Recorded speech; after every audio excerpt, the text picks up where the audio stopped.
2023ಕ್ಕೆ ಪ್ರಥಮ ಭಾಷೆ ಕನ್ನಡ ವಿಷಯದಲ್ಲಿ ಪರೀಕ್ಷೆ ತಾವೆಲ್ಲರೂ ಕೂಡ ಬರೆಯಲಿದ್ದೀರಿ. ಅದಕ್ಕಾಗಿ ಈಗಾಗಲೇ ಒಂದು ಮಾಡೆಲ್ ಕ್ವಶನ್ ಪೇಪರನ್ನು ಹಾಕಿದ್ದೀವಿ.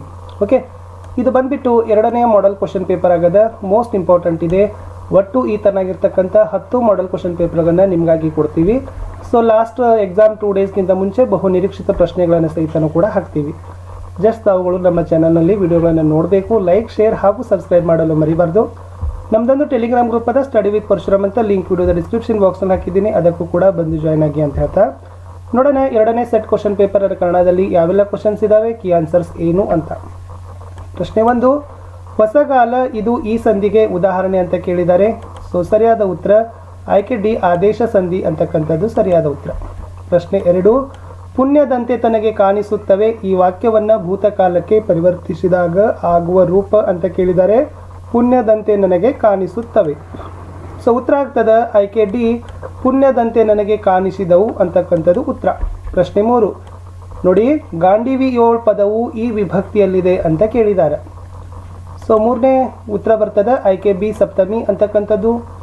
4 ಪ್ರಶ್ನೆ ಬಂತು, ಕೊಟ್ಟಿರೋ ಪದಗಳಲ್ಲಿ ಪೋರ್ಚುಗೀಸ್ ಭಾಷೆಯ ಪದ ಯಾವುದು ಅಂತ ಕೇಳಿದ್ದಾರೆ. 4 ಆಯ್ಕೆಗಳಲ್ಲಿ ಆಯ್ಕೆ ಡಿ, ಅನಾನಸು ಅಂತಕ್ಕಂಥದ್ದು ಸರಿಯಾದ ಉತ್ತರ. ಪ್ರಶ್ನೆ S5, ಒಂದು ಅಥವಾ ಅನೇಕ ವಾಕ್ಯಗಳು ಒಂದು ಪ್ರಧಾನ ವಾಕ್ಯಕ್ಕೆ ಅಧೀನಗಳಾಗಿದ್ದರೆ ಅಂತ ವಾಕ್ಯಕ್ಕೆ ಏನಂತ ಕರಿತೀವಿ ಅಂತ ಕೇಳಿದ್ದಾರೆ. ಆಯ್ಕೆ ಸಿ, ಸಂಯೋಜಿತ ವಾಕ್ಯ ಅಂತಕ್ಕಂಥದ್ದು ಸರಿಯಾದ ಉತ್ತರ. ಪ್ರಶ್ನೆ 6, ಇವುಗಳಲ್ಲಿ ಸಂಭವನಾರ್ಥಕ ಪದ ಅಂತ ಕೇಳಿದ್ದಾರೆ. ಓದಿ ಯಾರು ಅಂತಕ್ಕಂಥದ್ದು ಆಯ್ಕೆ ಬಿ, ಸಂಭವನಾರ್ಥಕ ಪದ ಆಗದ. ಇನ್ನು ಸಂಬಂಧೀಕರಣ ಮಾದರಿ ಪ್ರಶ್ನೆಯಲ್ಲಿ 7ನೇ ಪ್ರಶ್ನೆ ಇದೆ. ಸಹಸ್ರ, ಸಾವಿರ, ಗ್ರಾಮ ಸರಿಯಾದ ಉತ್ತರ ಬರ್ತದೆ ಗಾವ ಅಂತಕ್ಕಂಥದ್ದು.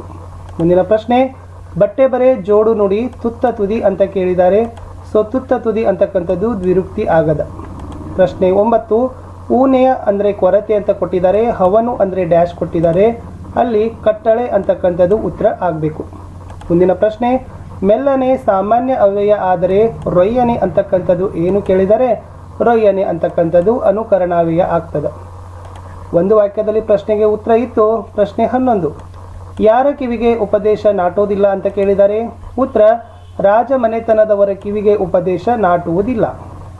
ಮುಂದಿನ ಪ್ರಶ್ನೆ 12, ಶ್ರೀರಾಮನಿಗೆ ಸಮರ್ಪಿಸಲು ಶಬರಿ ಏನನ್ನು ಸಂಗ್ರಹಿಸಿದ್ದಳು.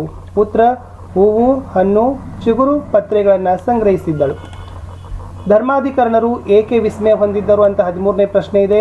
ಸೊ ಉತ್ತರ ಇತ್ತು, ದುಷ್ಟ ಬುದ್ಧಿ ಆ ಸ್ಥಳದಲ್ಲಿ ಹೊನ್ನನ್ನು ಇಡುವಾಗ ಈತ ಮತ್ತು ನಾನು ಅಲ್ಲದೆ ಬೇರೆ ಯಾರೂ ಮನುಷ್ಯರು ಇರಲಿಲ್ಲ. ಆ ಸ್ಥಳದಲ್ಲಿ ಇದ್ದ ಆಲದ ಮರವೇ ಸಾಕ್ಷಿ ಎಂದು ಹೇಳಿದ್ದನ್ನು ಕೇಳಿ ಧರ್ಮಾಧಿಕರಣರು ವಿಸ್ಮಯ ಹೊಂದಿದರು ಅಂತಕ್ಕಂಥದ್ದು ಉತ್ತರ ಇತ್ತು. 14, ಕುಂಪನಿ ಸರ್ಕಾರ ಹೊರಡಿಸಿದ ಆದೇಶ ಏನು. ಉತ್ತರ ಅನುಮತಿ ಇಲ್ಲದೆ ಯಾರೂ ಆಯುಧವನ್ನು ಇಟ್ಟುಕೊಳ್ಳುವಂತಿಲ್ಲ ಹಾಗೂ ಇರುವ ಆಯುಧಗಳನ್ನು ಸರ್ಕಾರಕ್ಕೆ ಒಪ್ಪಿಸಬೇಕೆಂದು ಕಂಪನಿ ಸರ್ಕಾರ ಆದೇಶ ಹೊರಡಿಸಿತ್ತು. ಪ್ರಶ್ನೆ 15, ದ್ರೋಣನು ಯಾರೊಡನೆ ಪರಶುರಾಮನ ಬಳಿಗೆ ಬಂದನು. ಉತ್ತರ ಇತ್ತು ಎಸ್, ದ್ರೋಣ ಅಶ್ವತ್ಥಾಮನೊಡನೆ ಪರಶುರಾಮರ ಬಳಿಗೆ ಬಂದನು. ಪ್ರಶ್ನೆ 16, ಪ್ರಶ್ನೆ 16, ಅಮ್ಮ ಎಲ್ಲಿ ಮಲಗಿದ್ದಾಳೆ ಅಂತ ಕೇಳಿದ್ದಾರೆ. ಸೊ ಉತ್ತರ ಇತ್ತು, ಅಮ್ಮ ಗುಡಿಸಲಲ್ಲಿ ಗೊರಲು ರೋಗದಿಂದ ನರಳುತ್ತಾ ಮಲಗಿದ್ದಾಳೆ ಅಂತಕ್ಕಂಥದ್ದು ಉತ್ತರ. ಯಾರಿಗೆ ವಸಂತ ಮುಖ ತೋರಲಿಲ್ಲ ಅಂತ 17ನೇ ಪ್ರಶ್ನೆ ಇದೆ. ಉತ್ತರ ಕಮ್ಮಾರ, ಕುಂಬಾರ, ನೇಕಾರ, ಕೇದಿಯ ಬಡ ಮಾರನಿಗೆ ವಸಂತ ಮುಖ ತೋರಲಿಲ್ಲ ಅಂತಕ್ಕಂಥ ಉತ್ತರ ಇತ್ತು. ಇನ್ನು 2 ಅಂಕದ ಪ್ರಶ್ನೆಗಳಿದ್ದಾವೆ. ರಾಜರ ಪ್ರಕೃತಿ ಹೇಗಿರುತ್ತದೆ ಅಂತ 18ನೇ ಪ್ರಶ್ನೆ ಇತ್ತು.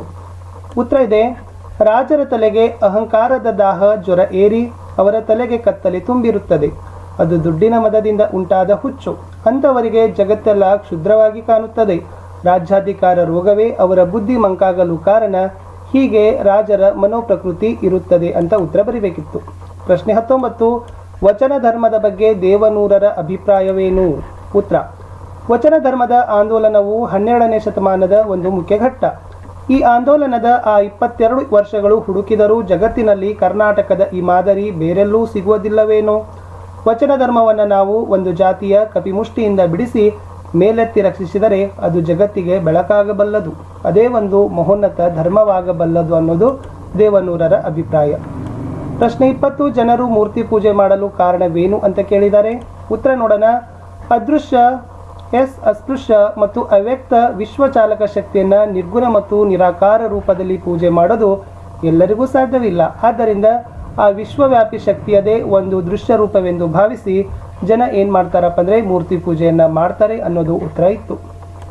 ಮುಂದಿನ ಪ್ರಶ್ನೆ ನೋಡ್ಕೊಡ್ರಿ. ಪ್ರಶ್ನೆ 21, ದುಷ್ಟಬುದ್ಧಿ ತನ್ನ ತಂದೆಗೆ ಏಕಾಂತದಲ್ಲಿ ಏನು ಹೇಳಿದನು ಅಂತ ಇದೆ. ಸೊ ಉತ್ತರ ಇದಿರ್ತಕ್ಕಂಥದ್ದು. ವಿಡಿಯೋಗಳನ್ನು ಪಾಸ್ ಮಾಡಿ ಉತ್ತರಗಳನ್ನು ನೋಡಿ ಪ್ರಶ್ನೆ ಚೆನ್ನಾಗಿ ಅರ್ಥ ಮಾಡ್ಕೊಡ್ರಿ, ಯಾಕಂದ್ರೆ ಇದು ರಿವಿಷನ್ ಇದೆ. ಸೊ ನಿಮಗೆ ಉತ್ತರಗಳು ಬರಲೇಬೇಕು ಎಕ್ಸಾಮಲ್ಲಿ ಸ್ಕೋರ್ ಆಗಲಿಕ್ಕೆ. ಹಲ್ಲಗಲಿಗೆ ದಂಡು ಬರಲು ಕಾರಣವೇನು ಅಂತ ಕೇಳಿದ್ದಾರೆ. ಇದು 22ನೇ ಪ್ರಶ್ನೆ ಉತ್ತರ ಇತ್ತು. ಎಸ್. ಇನ್ನು 23ನೇ ಪ್ರಶ್ನೆಗೆ ಹೋಗೋಣ. ಯಜ್ಞಾಶ್ವದ ಹಣೆಯಲ್ಲಿದ್ದ ಪಟ್ಟಿಯಲ್ಲಿ ಏನೆಂದು ಬರೆಯಲಾಗಿತ್ತು ಅಂತ ಕೇಳಿದರು. ಇದು ಇದೆ 23ರ ಪ್ರಶ್ನೆ ಉತ್ತರ. ಎಸ್. 24ನೇ ಪ್ರಶ್ನೆಗೆ ಹೋಗೋಣ. ಅಂದವಾದ ಬರವಣಿಗೆ ಬಗ್ಗೆ ಗಾಂಧೀಜಿಯವರ ಅಭಿಪ್ರಾಯವೇನು ಅಂತ ಕೇಳಿದ್ದಾರೆ. ಎಸ್. ಅಂದವಾದ ಬರವಣಿಗೆಯ ಬಗೆಗೆ ಗಾಂಧೀಜಿಯವರು ಈ ರೀತಿಯಾಗಿ ಹೇಳಿದ್ದಾರೆ. ಮುಂದಿರ್ತಕ್ಕಂಥ ಪ್ರಶ್ನೆ, ಭಗತ್ ಸಿಂಗ್ ಹತನಾದದ್ದು ಹೇಗೆ ಅಂತ ಇರ್ತಕ್ಕಂಥ ಪ್ರಶ್ನೆ ಇತ್ತು. ಎಸ್. 25ನೇ ಪ್ರಶ್ನೆ ಉತ್ತರ ಇದೆ. 26, ಸ್ವಾತಂತ್ರ್ಯ ಪೂರ್ವದಲ್ಲಿ ಹೋರಾಟಗಾರರು ಗಿರಾಕಿಗಳು ಮತ್ತು ಅಂಗಡಿಯವರನ್ನ ಏನೆಂದು ವಿನಂತಿಸಿಕೊಂಡರು. ಸೊ ಉತ್ತರ 26ರಲ್ಲಿರ್ತಕ್ಕಂಥದ್ದು ಇದಿತ್ತು. ಮುಂದಿನ ಪ್ರಶ್ನೆ 27, ಹಾಡು ಕಿವಿಗೆ ಬಿದ್ದಾಗ ಪೈಗಳು ಏನು ಮಾಡಿದರು ಅಂತ ಇದೆ. ಸರಿಯಾದ ಉತ್ತರ ಇಲ್ಲಿ ಇರ್ತಕ್ಕಂಥದ್ದು. ಪಾಸ್ ಮಾಡಬೇಕು. ಸೊ ತಾವು ಆಲ್ರೆಡಿ ಓದಿದ್ದೀರಿ, ಒಂದ್ಸಾರಿ ಕ್ವಶನ್ಸ್ಗಳನ್ನು ಖಂಡಿತವಾಗಿ ತಾವು ಪ್ರಿಪೇರ್ ಮಾಡಬೇಕು. ಇಲ್ಲಿರ್ತಕ್ಕಂಥ ಉತ್ತರಗಳ ಸಹಿತ ಮಾಡಲ್ ಆಗಿರ್ತಕ್ಕಂಥ ಉತ್ತರಗಳಿದ್ದಾವೆ, ತಾವುಗಳು ಪ್ರಿಪ್ರೇಷನನ್ನು ಮಾಡಿಕೊಡ್ರಿ. ಮುಂದೆ ಕವಿ ಸಾಹಿತಿಗಳ ಪರಿಚಯದಲ್ಲಿ ಬನ್ನಂಜೆ ಗೋವಿಂದಾಚಾರ್ಯ ಮತ್ತು ಪಂಪನ ಬಗ್ಗೆ ತಮಗೆ ಕೇಳಿದ್ದಾರೆ. ಮೋಸ್ಟ್ ಇಂಪಾರ್ಟೆಂಟ್ ಇದ್ದಾರೆ. ಎಸ್. ಇದು ಇತ್ತು ವಿದ್ಯಾವಾಚಸ್ಪತಿ ಡಾಕ್ಟರ್ ಬನ್ನಂಜೆ ಗೋವಿಂದಾಚಾರ್ಯ ಮತ್ತು ಇದು ಪಂಪರ ಒಂದು ಪರಿಚಯ.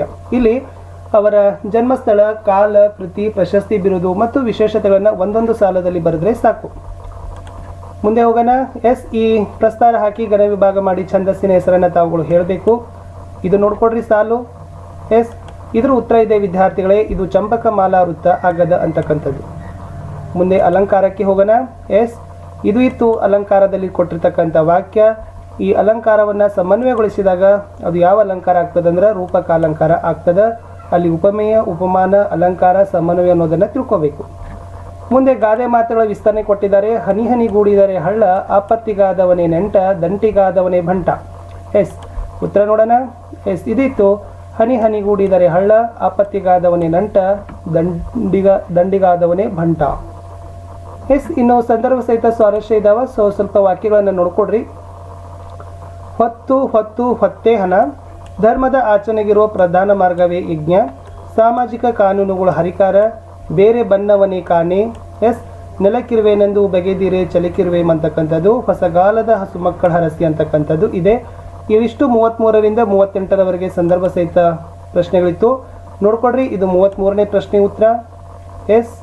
34, 35, 36, ಎಸ್. 37ನೇ ಪ್ರಶ್ನೆ ಉತ್ತರ ಇದಿತ್ತು. 38ನೇ ಪ್ರಶ್ನೆ ಉತ್ತರ. ಸಂದರ್ಭ ಮೋಸ್ಟ್ ಇಂಪಾರ್ಟೆಂಟ್ ಇದಾವೆ, ತಾವುಗಳು ಪ್ರಿಪೇರ್ ಮಾಡಲೇಬೇಕು. ಪದ್ಯ ಪೂರ್ಣ ಇತ್ತು. ನೀಲ ಮೇಘ ಮಂಡಲದಿಂದ ನೋಡಿದರವರಿಗೆ, ಯುಗಗಳಿಂದ ನೋಡಿದರವರಿಗೆ. ಸೊ ತಾವೆಲ್ಲರೂ ಕೂಡ ಇದನ್ನು ಚೆನ್ನಾಗಿ ಪ್ರಿಪ್ರೇಷನ್ ಮಾಡ್ಕೊಂಡಿದ್ದೀರಿ, ಯಾಕಂದರೆ ಈ ವರ್ಷ ಪರೀಕ್ಷೆಗೆ ಬರ್ತಕ್ಕಂಥ ಪದ್ಯದ ಸಾಲುಗಳೇ ಆಗಿದ್ದಾವೆ. ಇನ್ನು ಎಸ್. ಈ ಪದ್ಯದ ಮೌಲ್ಯ ಆದರ್ಶ ಸಾರಾಂಶ ಬರಲಿಕ್ಕೆ ಕೊಟ್ಟಿದ್ರು. ಕಲುಷಿತವಾದಿ ನದಿ ಜಲಗಳಿಗೆ ನೋಡ್ಕೊಡ್ರಿ. ಅಲ್ಲಿ ಮೌಲ್ಯ ಅಂತಕ್ಕಂಥದ್ದು ಬರೀಬೇಕು, ಸಾರಾಂಶ ಬರೀತಕ್ಕಂಥದ್ದಲ್ಲ. ಅಲ್ಲಿ ಯಾವ ಮೌಲ್ಯ ಇದೆ ಅಂತಕ್ಕದ್ದನ್ನು ಬರೆಯೋದು ಮೋಸ್ಟ್ ಇಂಪಾರ್ಟೆಂಟ್. 4 ಅಂಕದ ಪ್ರಶ್ನೆಗಳಲ್ಲಿತ್ತು. ವಿಶ್ವೇಶ್ವರವರು ಮೈಸೂರು ದಿವಾನರಾಗಿ ಸಲ್ಲಿಸಿದ ಸೇವೆ ಅಥವಾ ನಾಲ್ವಡಿ ಕೃಷ್ಣರಾಜ ಒಡೆಯರ ಕಾಲದಲ್ಲಿ ಮಾದರಿ ಮೈಸೂರು ರಾಜ್ಯ ಹೇಗಾಯಿತು ಅಂತ ಕೇಳಿದರು. ಸೊ 2 ಪ್ರಶ್ನೆಗಳ ಉತ್ತರಗಳು ಇಲ್ಲಿದ್ದಾವೆ. ಸೊ 41ನೇ ಪ್ರಶ್ನೆ ಮತ್ತು ಇದು ಅಥವಾದಲ್ಲಿರ್ತಕ್ಕಂಥದ್ದು ನಾಲ್ವಡಿ ಕೃಷ್ಣರಾಜ ಒಡೆಯರ ಬಗ್ಗೆ ಇರತಕ್ಕಂಥ ಪ್ರಶ್ನೆ. ಮುಂದಿನ ಪ್ರಶ್ನೆ, ಕರ್ಣನ ನಿರ್ಧಾರ ಸರಿ ಎನ್ನುವಿರಾ ಏಕೆ ಅಥವಾ ಪಾಂಡವರು ಸೋದರರೆಂದು ತಿಳಿದಾಗ ಕರ್ಣನ ಮನಸ್ಥಿತಿ ಬಗ್ಗೆ ಬರಿಬೇಕಿತ್ತು. ಸೊ ಇದಿತ್ತು ಆ ಪ್ರಶ್ನೆಯ ಉತ್ತರ. ಎಸ್. ಈ ಗದ್ಯ ಭಾಗ ಓದಿಕೊಂಡು ತಮಗೆ ಕೆಳಗಡೆ ಇರ್ತಕ್ಕಂಥ ಪ್ರಶ್ನೆಗಳಿಗೆ ಉತ್ತರಗಳನ್ನು ಬರೀಬೇಕು. ಅದೇನು ಅಷ್ಟು ಇಂಪಾರ್ಟೆಂಟ್ ಅಲ್ಲ, ಬಟ್ ಪತ್ರಗಳಿದ್ದಾವೆ. ಈ ಪತ್ರಗಳನ್ನ ಸಹಿತ ತಾವುಗಳು ನೋಡ್ಕೊಡ್ರಿ, ಚೆನ್ನಾಗಿ ಇದನ್ನು ಉತ್ತರಗಳನ್ನು ಬರೀಬೇಕು. ರಾಷ್ಟ್ರೀಯ ಹಬ್ಬಗಳು ಮತ್ತು ಅತಿವೃಷ್ಟಿ ಬಗ್ಗೆ ನಿಬಂಧ ಇದೆ. ಸೊ ತೋರಿಸ್ತೀನಿ. ಇದು ಪತ್ರ ಇದೆ, ಪತ್ರದ ಭಾಗ. ಆಮೇಲೆ ಇಲ್ಲಿರ್ತಕ್ಕಂಥದ್ದು ಎಸ್ ರಾಷ್ಟ್ರೀಯ ಹಬ್ಬಗಳು ಮತ್ತು ಅತಿವೃಷ್ಟಿಗಳ ಬಗ್ಗೆ ಇರ್ತಕ್ಕಂಥ ನಿಬಂಧ.